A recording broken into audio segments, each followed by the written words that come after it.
Suivez les championnats du monde avec Adidas, équipementier des équipes de France de judo.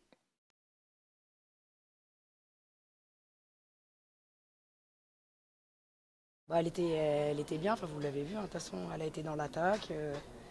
Bon, ce qui lui manque un tout petit peu là sur la, sur la place de 3, c'est de vraiment aller au bout de ses attaques, de finir. Parce que bien souvent, les rares fois où elle a été en danger, c'est quand elle ressort, quoi, finalement.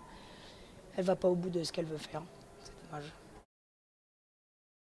Ah, on a vu Morgane ce matin qui est passé complètement à côté de sa compétition. Hein, dès ce matin, moi je l'ai vu à l'échauffement, c'est vrai que ça me semblait ça, c'était pas évident. Bon, après le premier tour, elle prend une anglaise quand même qui est assez. Je cherche mon mot, enfin vous voyez ce que je veux dire. Voilà, exactement. Donc bon, ça passe pas. Après,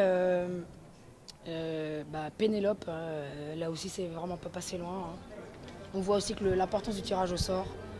Nishida, elle travaille avec Cathy Fleury, elle travaille depuis quelques temps le saut D, elle a réussi à marquer. Dommage qu'elle se soit fait marquer un peu en début de combat. Mais sinon là aussi, vraiment, c'est très proche. Malheureusement, avec le système de. Il faut aller au-delà des quarts pour être pêché. Donc je dis, si elle avait été positionnée ailleurs, un peu plus bas dans le tableau, bah, effectivement, on aurait peut-être pu la voir un peu plus longtemps. Parce que je pense qu'elle était vraiment très bien aujourd'hui.